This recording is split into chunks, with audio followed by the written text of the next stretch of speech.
Yo, ni me na me nkwala feni ka mi yo be yo mashi TV no lala mi penye shkomeko nke mi ni mi anye fenya abaken kaba o machine no shkomeko e shambo ni fe mo ni nke bogbe no daju for so agmeji pa o e no mle to aji no na share o de bi ni ama wo one rasta to gbonyo ni share kakra gbe ye nje blanke ba ka china kuto kayo ne gbenya wo no onyo to mo mi ni nya matamobo oru mi shike be ko time ko on the low na metete ono ai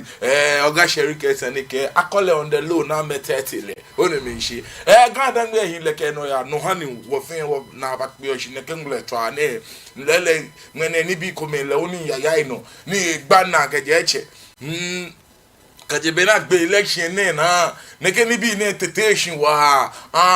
nyeke gbene ne no agblasan le npololo keba soja foye ke police foye wo security personnel say be na ke wo ya ale akutu emi meni me na ga mebu wo ya fa ba bo won amebo won nyekwa be na me Twitter wo nyekwa be na me Twitter wo no wo ka chi ekra mo kwa chemuku ni mo kwa chemuku je lepe je soja nu ani ete ye 65 cd peshi me Sunday ye ni nke ba do to ngbe ka chi ekra mi ye jara ni ma ba shira keji ya jara mba o na blow foye e ba shame tamoshito shikomeko o debi ni awon awo rasta to gbonyo ni se kakra gbe nko ka chi ekra mi ye jara ma ba shira o.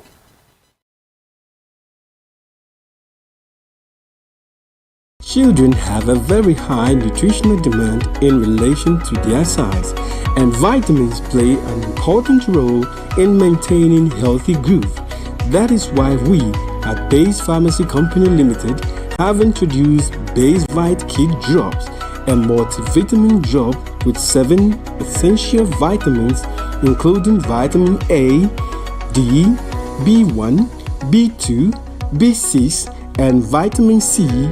to aid your child's healthy growth. Base Vite Kid multivitamin drops have been specially formulated to help meet your child's nutritional requirements, helping them to get back to playtime faster. With Base Vite Kid drops from Base Pharmacy Company Limited. For further inquiries of bulk purchase, call Base Pharmacy Company Limited on 0302 672 317 or 0247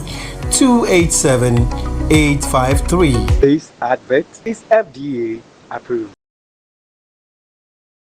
Grade AIM Academy is all you need. With our neat, spacious, and serene learning environment, we make sure your child is as good as gold. We also engage in lots of extracurricular activities such as excursion, career day celebrations, games, and so much more. Our canteen also serves the best and nutritional meals with your kids well attended to. And we are ready to enroll your ward from nursery, kindergarten, primary to JHS 1. Admission is currently ongoing. Locate Grade AIM Academy on the Atamills High Street behind Enterprise Insurance or call us on 0542 426 803. Grade AIM Academy. We say passion and excellence.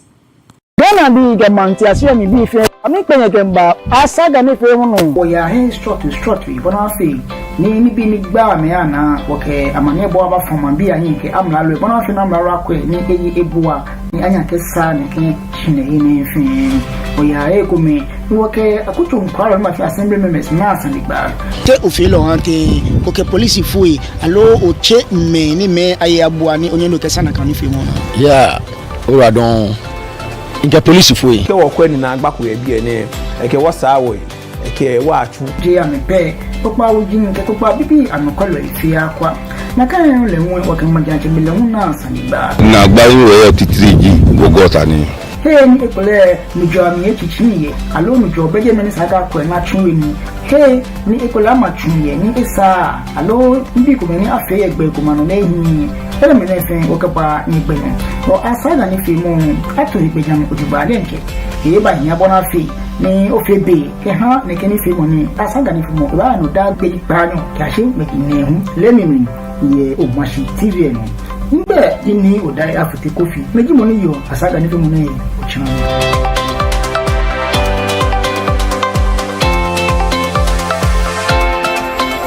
Hello, lovely viewers. You are all welcome on the program Fingerprints. This program has been designed to help you know how to create your own business, including livestock, farming, banking, selling, and what have you. I bring to you entrepreneurs who have made it, who have the skills and ability to help you know how to create your business. This is where you have the experience to create your own business. I'm your regular host, Neil Dai Afote Kofi. Catch me live on Mashi TV every Tuesday at 3 to 4 p.m. The program will be repeated to you on Saturdays, 8 to 9 p.m.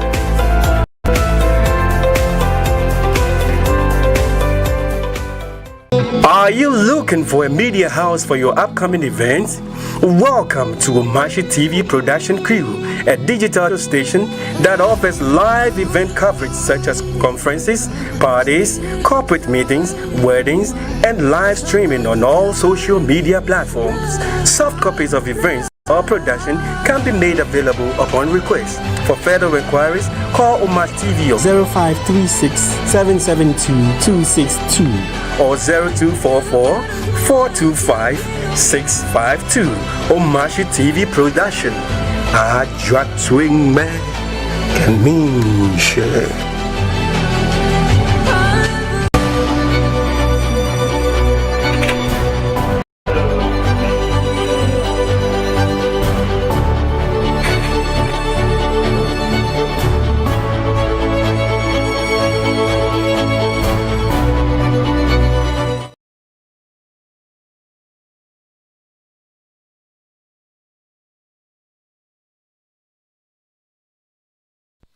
Yo, no, ni me na me inkwala efeni ke mi yobe ya Omashi TV no shikome ko inke mi ni mi ankwala efen nyabaken. Yo, lala ni me na me chemeni ke mi yobe ya Omashi no. Eno manu ehye nke mene nke nyentawa akwe asra fonyuko sanene tino ni jelepe. Because nibi ne ejinoko ni teteshi se pe ne ko ku ya unto ne na agbafio ni enwona un boni amlalo alo mike mla to alo nyeme security fo no ekome amenwe amenyi amepene ejake amenake boni ayale alo sani na tawo na keye bo mambiye eji Sunday ni be ngbe no me ni ama yue na kai kaji pa ko chi oben kan no ko ejija ye mami mfen efian ho mami efian ejija ke ho mi na ba nyanu asra afonyoko ni di soja ni ye be ma company ami mi na ba wanyanu ne ete mi na ga chuna to fan banle ni to fan na te hale wiemo alo esumo no eke kuese egeba na ga to fan kuese egeba ne kema fa ba sister ka chi esumo to fan don sha to fan na ga shkale la bere ba no bla yo fi oko edin o na go bla yo lo we ba ni emu ka fe mo fe ayen wiemo ni mi na ke be money quote goods bought are not returnable. We now get my blood for goods sold are not returnable. Call no que I can near Kunse Kebadon. Soja knew a way burner. No nanke. A tree a chalet. They call them water combat. Benekin ye padeno, Benekin ye mono, YBB blog, YXS, AB. Ona, down YG, chua pajin kedibi, nyame ole, isumo ni mafa onu efufu, mi sumo ni wodi enche wo nkabo fe wa akwa, kaji okwa jade mo tashe to gbando kwe. Ni awa akwa asini mfoni ni ji video ni awa akwa ni wo ba sha.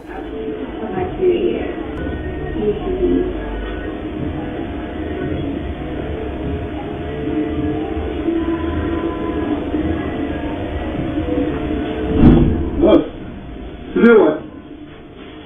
What? You know what? Hey, go to the rest and you do so I always do concern. Hey, you get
No, you don't beat people up like that. Not that. What?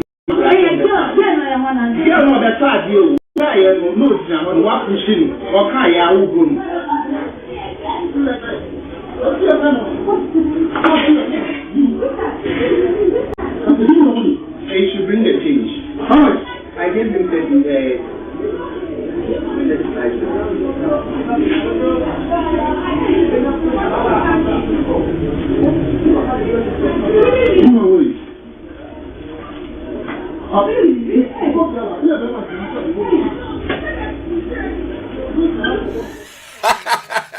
Anya mesani e indole ni ngmano. Eh soja mo soja pene noko. Soja juopa. Soja ngolele hook. Soja nyele ni kun soja combination we call no soja combination na ge adogba kasedi ate enwo odogba soja pene noko. Mo ne de ba ni le oni ele ko lehun lewon anyele panyan. Lewon anyele panyan. Nyenwe je phone ni lewon ba sha no ko fi o de na ke mi o ga fi ona kan mi no yi o de ba ko phone ne record fi o ko na le no de ke fi o da si e lewon na e din fi chichi me nye ele lewon ke blow fo ka ba jepo eje ona ga je no ne shikoto ka ne to ne ke twa soja shi soja e fast esa soja e to soja bibi o ko pe ni soja gba ihun ke fita ona ga de ke logo kante ko she na te akwasa na emi awon eyan meje Chicago cry 65 Ghana cedis 65 Ghana cedis 50 Ghana come 10 cedi come ke 5 cedi come 65 Ghana cedis gidi cedi ni mo pa ke enumu cedi ni mo pa ke enumu 65 Ghana cedis no e wo so je te fi oro ni e fi o ni ko aje mo jo gba shilala soja ni fe mo na te fe mo fe ni ke bo yo egbe plug here nyeme egbe plug ne yin noko fe mo ni ke bo yo na nke fe mi ni egbe plug here le bi ne no nyeme ni awa akwa no ne di na soja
me nka egbe plug video no na fe ake soja nya abatwen soja ebe ma company am ball ake soja fu ameye MP military police bi ni ko committee ame amba fe mi amba ba dubu na ke mla ake wa chomla chomo hi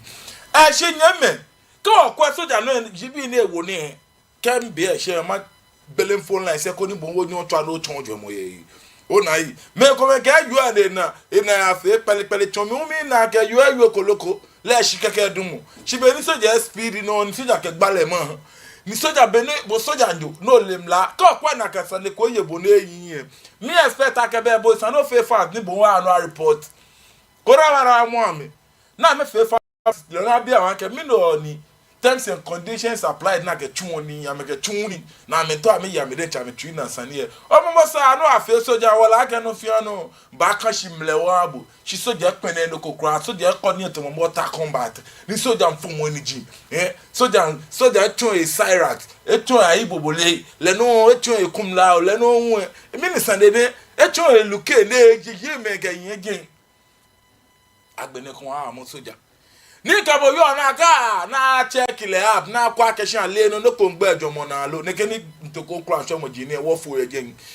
mapa government e fa ke mi pale fa wo security personnel se police o soja o navy o no ni ji o mi pa fa ke ba yen aka mi fin abo ani ana mi fin ama fe mi ni ame ana akwa mi de ho aka me na committee because recently ko Kashibero ba na ga police nyoko e kele de chetu egbe jolly police nyoko ele de chetu egbe jolly mini e no na pele mini no ni mo efebo ni bo security personnel level officer onyo na twi mi bobo take action fast agbene ke fata e no ni yo mi la no ni yo dole fefe ne 1 million kwa come on e 1 million fe no fiaro se pe ne wana nyeme kome wole na mejejai bene kama e China camouflage top and down jineko in producer call you na kan phone jineko ba nyo mi eko China camouflage ne top and down ba mi go ba me national security ka me space me kome po ko na me down to like come ni ko chigbomo po bomo ba gbe se ba bo sande ba me national security court o to bi e o ka me pe o to jami jalano o ba na me nyegen o to bi aka national security no na me wonya me ko me waka me ka chinyele wole na me te training ye ame wo uniform ame ka national security ame wo me ana nu ni dia na security na ka yale mo fe ba te shikeke ya wo mi kene me ba ke mo fi am keke yage bebe ka no ta flat ba ai sekelo baba won wo je me namba feto no ntimoni bi cheme ko me alo ba ke was 50% se ko me on ye ni won na ke da le tata me ona amete me ko me wo jin ke ko me na peacekeeping ji ko me na ka me tete bomb jin gbe mo ke ni bi e jojo mo jin an e sana me ya leave ona ko na kwa me sha me fan shi ame na me ana anu ni nke na kan meni wowo na kan China camouflage China soldier fu atare top and down jin na me ana anu ni amo ame kwaje modo ba mini no ni yemo na ye mi expect agents ani be ne wo police fo ko soldier fo nye susu imbo e momo meni me ni park bi ye park committee e meni me na ame ve meni me na bio ame sanje na me pepe Ghana shikaji nke ni bi ye ame bon mi expect agents ani be ne shiko nye ye do ewu ame because civilian ba fe no ko bibio no ba so ame no another civilian ni le politician ni kefe kun ani akwa political power ewo ba ken gbejo mo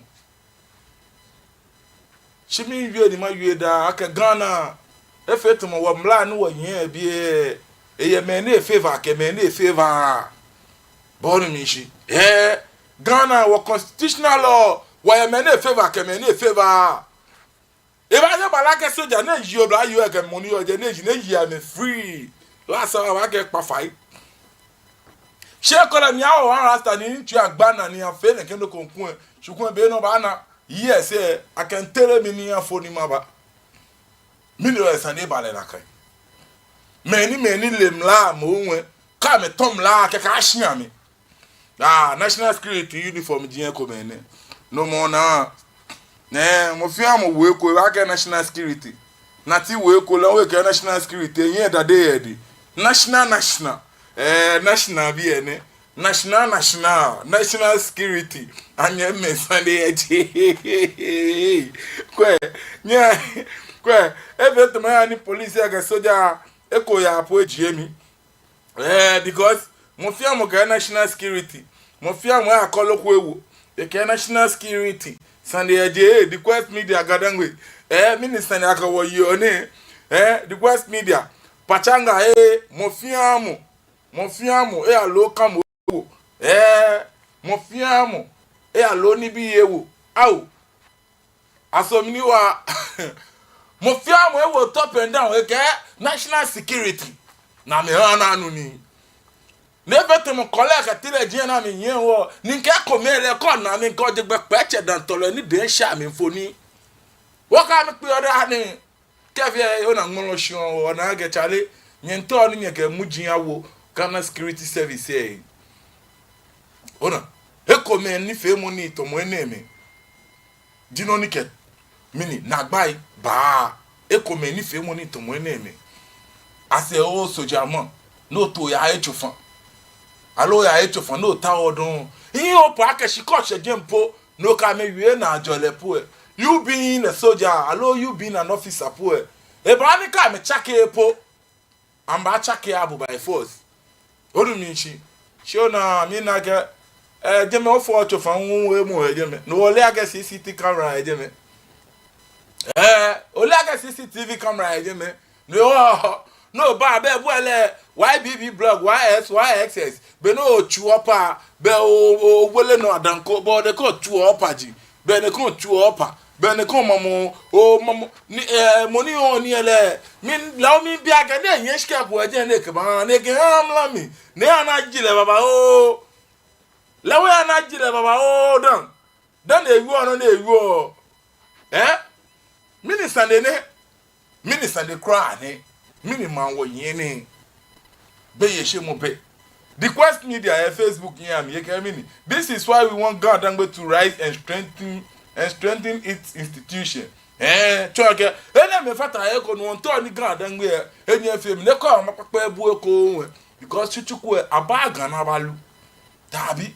onyo capital system no fe bulu because each year fe bia me yo o baba disturb have dabi if you to ba heavy ni aka to a change again be no our machines no wa fix it over disturb it or fail hold on no wa ke bulu bag nwani na kan be bu ayo ke je che no wa sani wa ko bo no wa fe ojogba ni wo gbele ma yin be ka mejo mo eja ke laaje mo efachun me get meaning democracy is about representation. So if you don't have representation, ben it won't gba we zero. Chonke democracy it depend on allo chon no ni ofiemi ni odamo. Allo no ni odomoshike ha. Keja na be minimum. Chonke lele kegbon ba ni kegbon na communication le ke la yue. Na ba fi ni to mo coup d'etat ati allo aba. Ona when you make community security service me here wo wa pa me fai ke fi ameka kwa security service wo ona ni amena ni to amanya me ke bule mo fia mo ya outside esa ni pono you being a security person esa no bule amoko o shishi moko o kwa uniform e wo o shishi amoko abanya kwala le police no anya kwala le ahun na eto ebo bribe e ba kwa ni bi efe ko no fia no shapo anya kwa ne ke ba ke o shakolo o le eta shinopo is an offense because le to gbenu ne ba tun ne ba ino ne ba wo no go cry be no ba fi ni ti eyin dabi no fia no ba fi le na la ke shimini inale ake o kwe dabi ni ne mene ni dabi nyeme what they allow over. Nye me no wana shema gbele phone line say she means make where awa kwesi ni info ni eshkomeko many pa kwa me chia me bank kwa me TV ni awa kwa si ni info ni eshkomeko ke wo gbe na mi gbele phone line say ni bo wo twa no chonjo mo ye no ni femi no ni ke no hi no ni awa kwa si ni info ni wo ba eshkomeko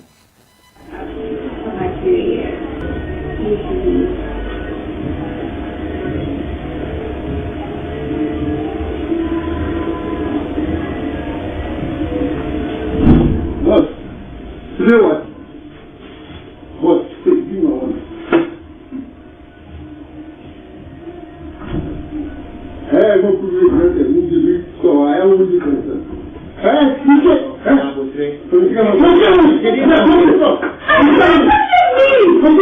go. I am pushing me. You know what? See you know when you wait to. And this is now what me see at you. Wait, you know what me see at you.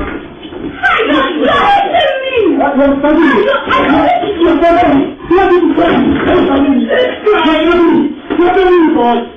Your family boy. Your family.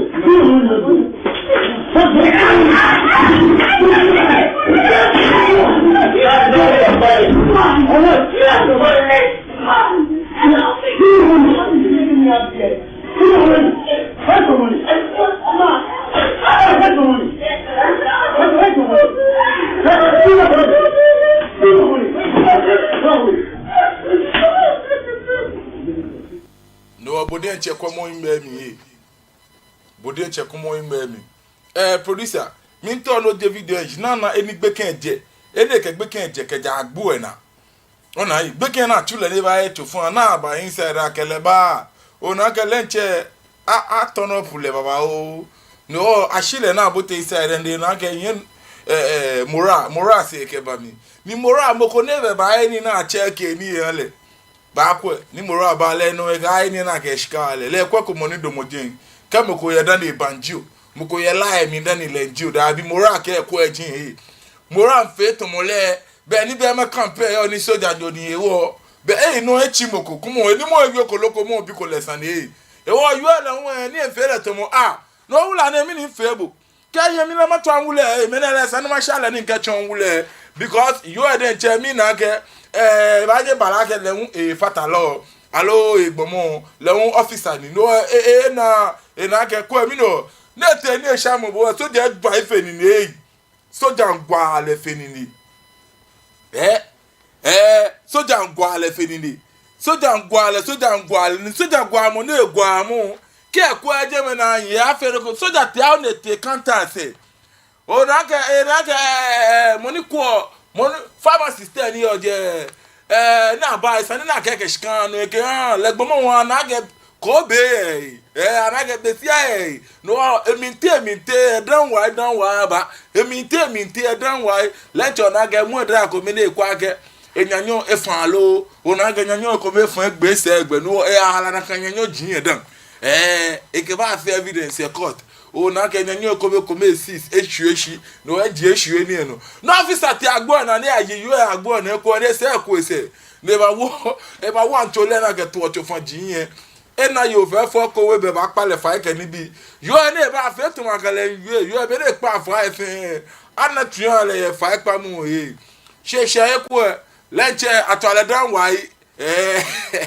o na ke no pa bani la we ba pode ya na tu ya ke o kedo ko no e wo chi mi na ba no e wo chi e no e pode nche twanya le o na dumo chi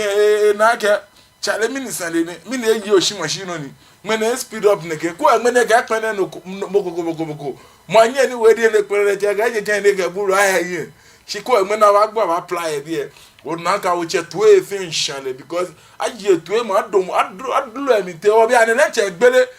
you na ke boy shikade cheje shikako mo be nto efin won ye 65 Ghana cedi wo 65 Ghana cedi wo mo be nto aje nto mi mi vin gbo won le tuna ba to fani tuna ba to fani ni kala ke to fan 65 cedis e ke 50 cedi only shimini oni le 65 cedis ni o e dwai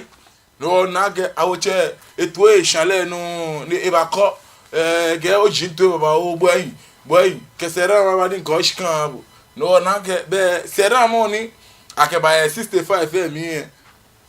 mora kesera mo na age ready ale nigga we person nigga he jakwa shona le mora e abani ele ake CCTV camera e je me ni ashale ni ele ake wo twie wo henyelo ni ele ake wo twie wo henyelo ni no be na ba ele shi no nke be na ba ele shi no eno je chele mo minute no a fi soja bero ba na fi soja na ke soja aba soja je be ma camp na ba dunle ni ake soja anja ni je me ni request the quest media garden be bia keshin no yo ne no gbale ma no kele fe ne ko eje buko ngbenku e mi no le ni baba ona shikun ele ona le street ye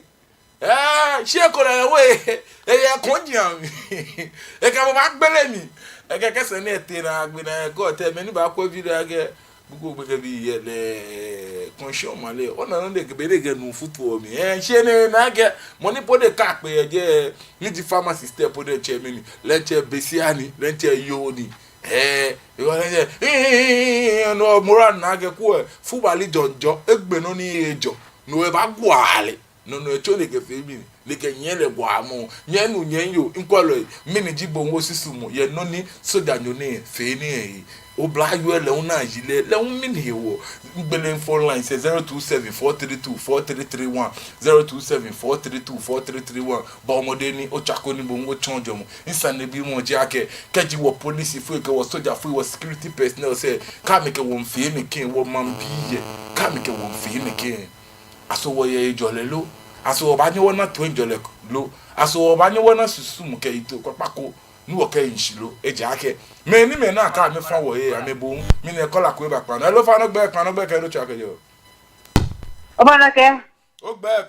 ke lo chakejo ingbe di esi ncha chakere SCC ando na ya Obanake ando na ya wi mo wa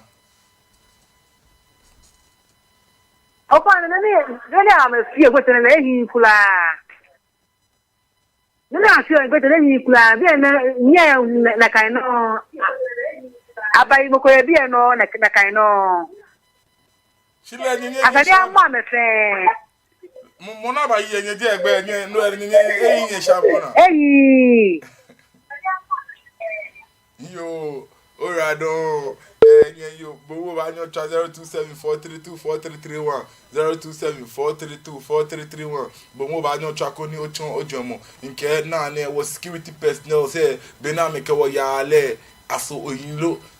me ni me na ka me bu wo ya fa ba bia na me bo ame mbule wo ame yiji wo kanu kopon wo tempo amenye na me ke wa fe mini ame ke wa wi sha me fe mini ame yiji wo ame pla wo kuma be ni soja no tuo down why le tuo why bb block ene bi me boxer ni minister ni soja ke tabu no ba fe judu ke ma yu buko boxing are now ye gen o we tell no yen me ba yin mi wa she soja pe ni kwa sande ni soja atike ni ne kola ko e ba pan no hello fa no gbe ke ro twa kejo o fa na je Flamingo o fa na no na ya yin Flamingo na o fa na inji du e hani mi share kura why because o ya heni mimbo botu o fa na no na o ya heni ni ote ne ku if there is an increment to the price o wula jibo alojo wula jibo le akeshi shots mi ne ken ka heni anyani akeba aside that it is so fun. Anything can happen. I can get the coca with me a low rap konu keba. Ni ye she buy you mopo me sani no ba o ka na you in a nice manner.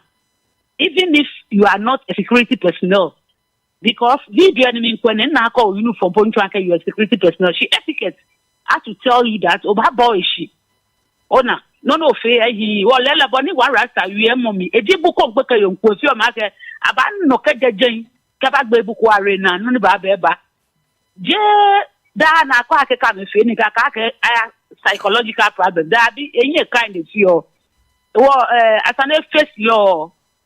o fine you o you wala don asani efesi lo ejake anye abalaka wo ke fanta nda na ake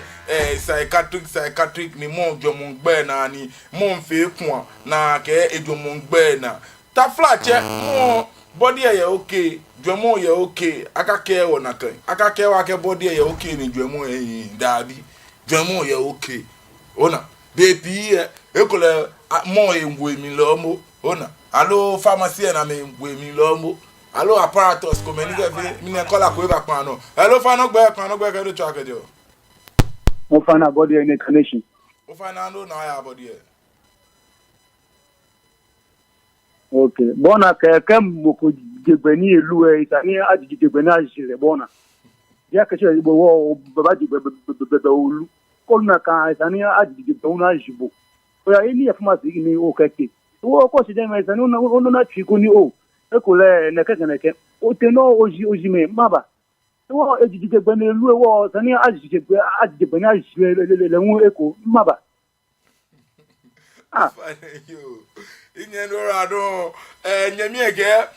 ejegbe yin kan de bobu ulu no we sananya bobu ulu na kan no na ke femini na ke twale kan onu mi shi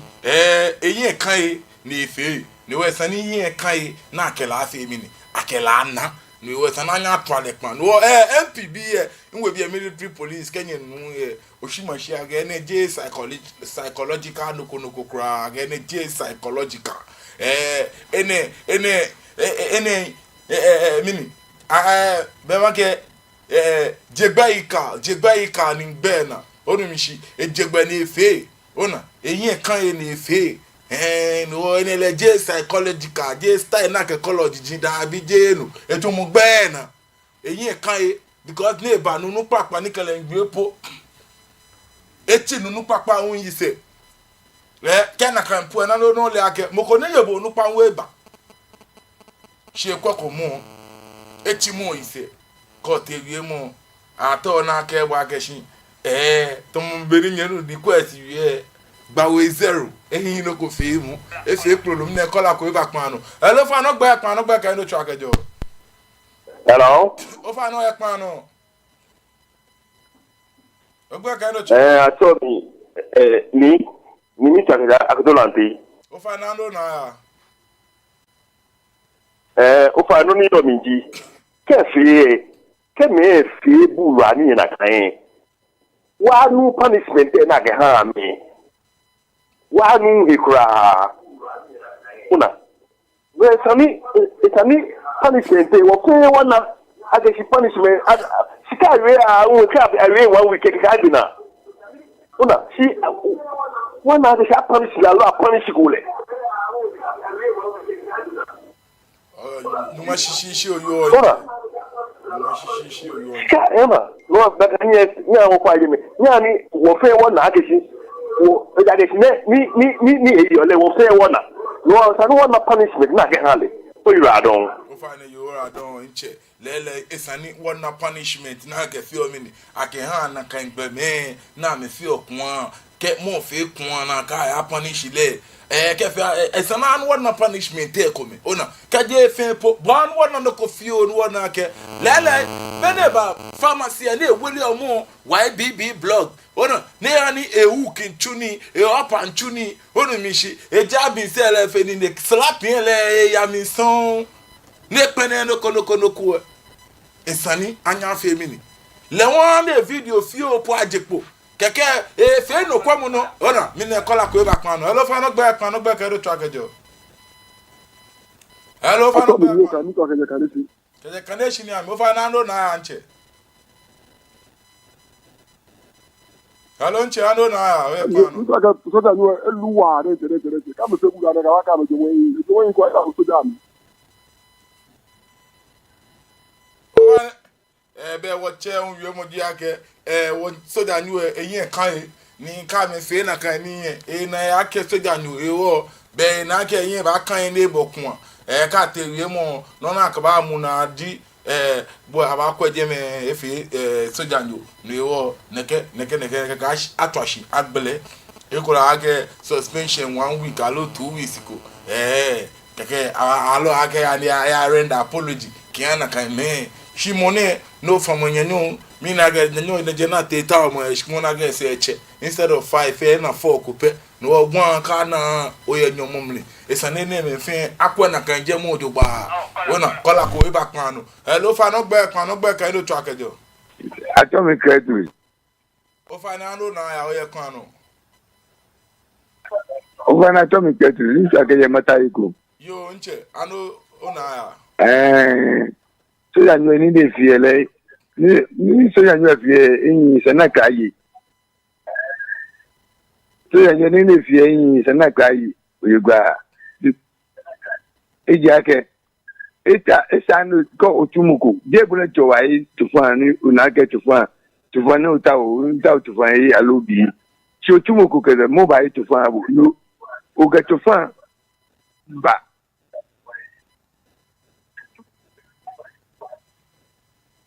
nche mina ke we to ke tufan ba ake ni ga bu shika mino sana kayi ojo mla kayi ojo ba o fa ne yo esanim la kela aji ojogba oradon nche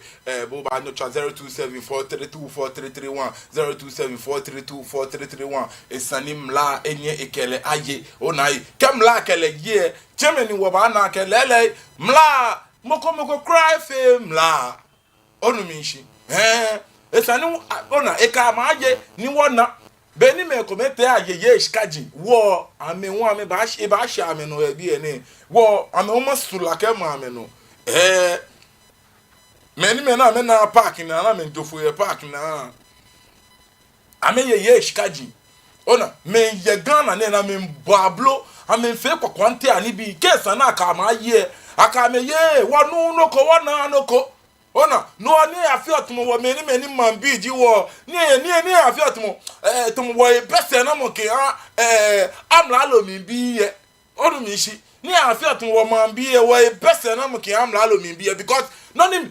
afio ne civilian de ko di fen ko na shukun ba na ko na mo na ka la share original na video training kola ko ba kan no elo fa no gba ka do track ejo Green track in Accra. O Fernando Naya. O yeah. Come beside the Atomi Ninja. O Fernando Naya. Yeah, well, so that you know, they say bomb the or wood and Mishmona, or about things about easily go than you dear because they bomb there.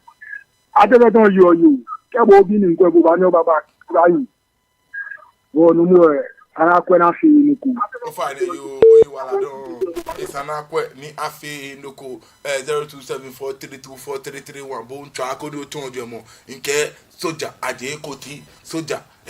soja ni beneji me ni video trend ni nke yo ye shu agele nwele moko oruminji ne sani le won ya na me na me twasho arresting video e pen wona onai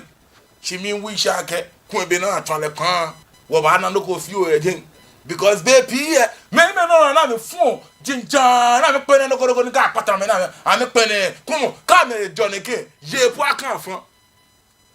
sadi we po aka fon ona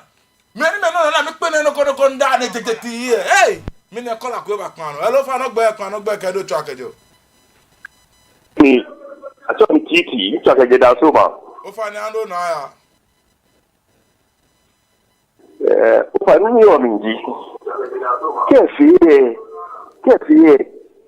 ti gba mu ni ate han mi mo ko ba yo mu akeshi police no ko ya ji yo ko e bank e boot le ke nye bank na aga apanish le wona aga apanish la lo apanish ko mo ko ba yo mu na ke nyi so ni ke la be tu e no wona akeshi agbele ti ke mo ku wena sika iwe ke iwe se ka aba iwe se ka pa sabi ye ka fa wa pa me ni wu bi ya le ichi ami an ba kan ba se bu wa ni tai no right you find you inche oyu wala don sani akwe na kanje odogba 0274324331 0274324331 ba omode nkoni bo un otwa ni ofemi ni ochon ojuemo ke ha no ni ya no so danjo moi neke de sani oba neke mini suban ko bo jio bo soja mo mo ne je no ye hia po no ba so ye be ma camp ye barracks mi no o ye be ma camp mi ti won bo o na soja o nu soja o ye soja ne o mini ewo ne sano o awo ne ke yibi kata flat cha no bo ba ya posmo tu po bo ba ni no ba na ga te ne chuni po wole be no afa mi ne kola ko ba pa no hello fa no gba pa no gba ka no chwa gajo o fa na acho Mr. Sabide ni chwa gajo la bari ya nche o fa ne ando na ya ni fa ne ma gajo no go fio be ti ni men yake keji le kandeba anoi shikeji kanie ibaya anoi hanya ni woket compare menen kake police wo ye ni igbe nagagele oda ke bemi tali ba kokofo no ejele yin kokofo no so na ke bemi ni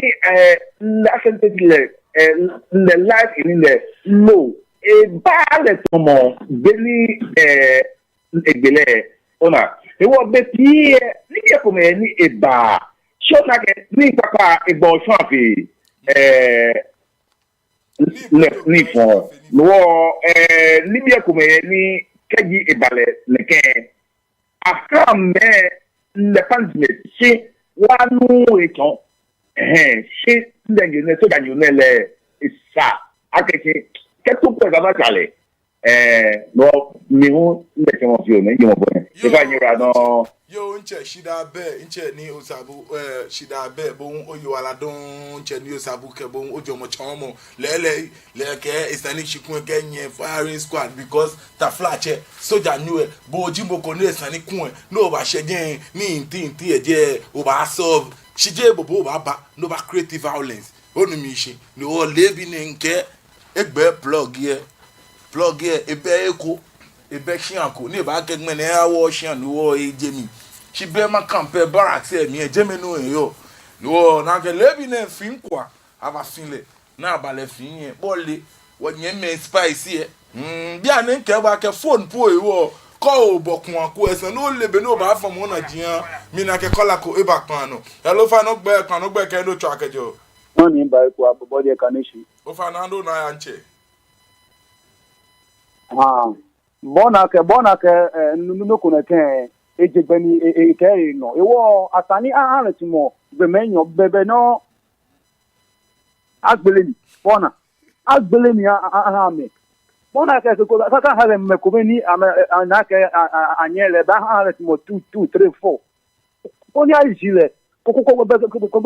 fon be afon ano agbeleni ahame bona because na ke le azmana sinjile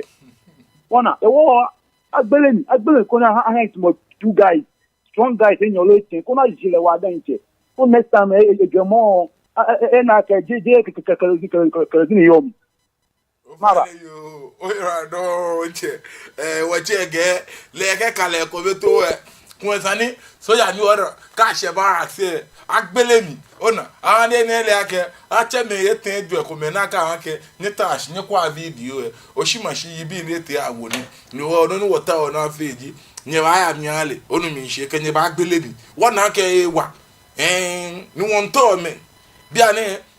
na service first kwa agake o ye service mi no boxing onyo cover title ke ni bia ne bele na kan bia ne box ke soldier do jibo police jibo navy jibo no boxing here o ba nyo for well title we o anake bonyo mo no wo che ni to am no ne ke le na nku ale mi onu mi shi ale mi ne ke no be ne kin come because be ne funi ekpone no kokra famsi come here no be na take contact YBB blog mi na ke kola ko e ba pan no hello fa no gbe ke do to agajo la mi tagaje botalo inche ofa na no na ya ga mi kwa program ni neighbor ni yo mi soja ni we atomi ni adawu je botalo ni bale soja kwa me gba ona lo atawo buko ban ko gbapo na be rigale e be ma ke tun wale ko na gra abu ko ni ma ba a iskada ba ko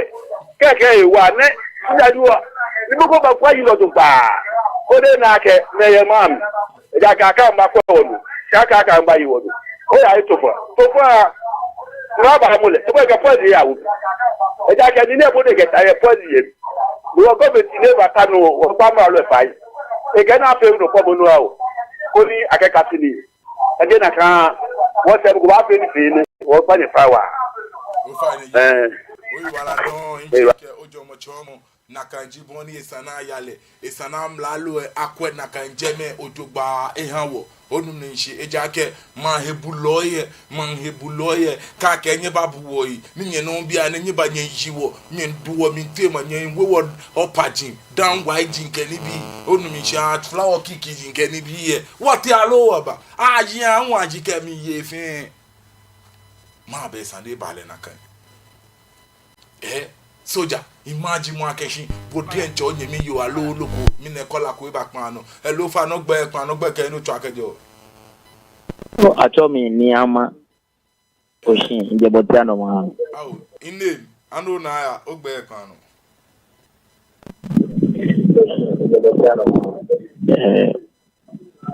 eten we bia no ni adawo e abuso no igen ko video ebe nesi danye tile eja kula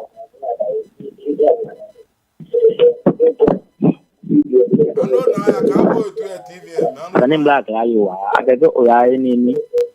o te ni busoja ni mambulo nimbo oto ko men se bi no jime ani kamo gogongo ngeti sina jime nimbo soja na aboto ni dibo ba fi Ofani black ayo wa ofani yo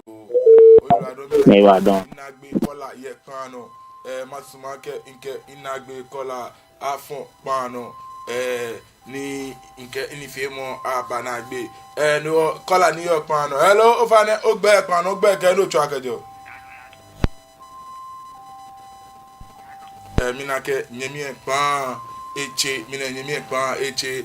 no taka boni jamnani nke nyeme eni omanu eche ni mba he ni efebe chinsa ni bi mo ji ake maba ni esani nakandoko anya ya no keji lele ni man ebuloi ni ake nye buwo ye nye bo nye holose ni nyeke won komo nyeke wo bontana neke nye jio neke nye plawo ni last call e back man call off no gba ke do chagajo ofa no banye ni video ni nya twa na so for you more pa ko bia no ni nke fon pa me na min kwa nke for station for bia o mto mana ke video nya dia ko bi ko ndani makwa video yo kayo chi atom tete min twa ke dia ke nwa bosu yo be noji no ni ona sini foni e noji no ni ona ye o screen e no Kaji ba ko chi o ben ke o be noji no ni ona ya ke so da ko ni ya ji ke wo ako mi to video twa ke wana ke lele ke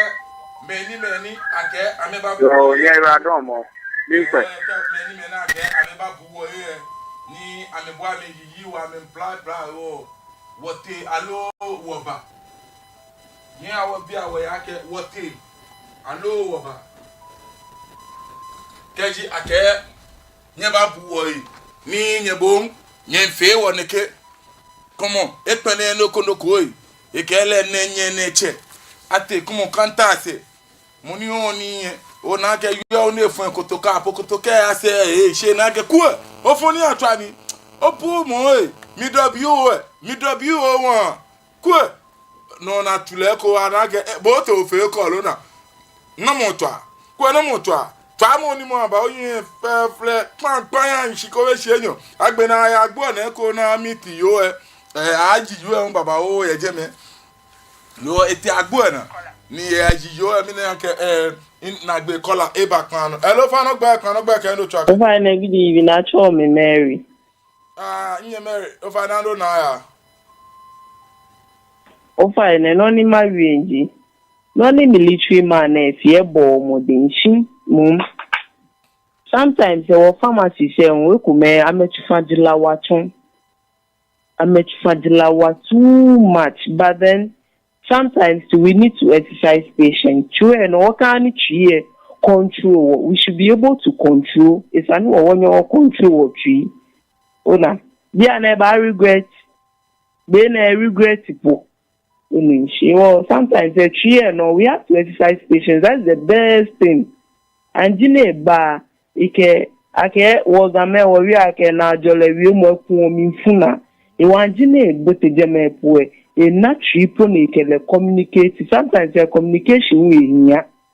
Iwo ba pafai ake enene ba ne wo fen wo kase no kuyemi o fen wo bomode no kase no kuyemi wa don o fa ne yo o yi wala don ni me na me inkwalo ni kemi yo be o mashiti ni no eni o mana ehye imbe FAB no macho egbene no ni inke da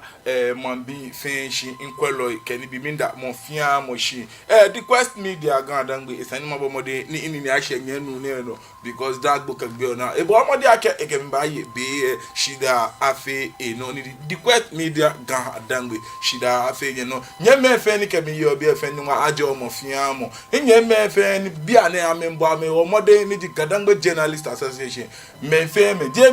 je mo fe mo boni association because me come na ko egbe na ba boteni no iwo me fe me ni amemfe media ke ya gadangbe no ya ke hwele mu o feche ma wo den che ajo onye ni egbele nyegbe ya anye no fe ni afia mo na gba pimo ejira ma je nye keje mi ato ape nye no baby alon tedi nkokro akaba fite nye ni fe mu kanyingba egbe wo ni ike wala hawo be minto mani ehye inkwalo efende ake ameyiwala don kemi kwemo shikome kwen kemi eba shabo tamoshito nyera don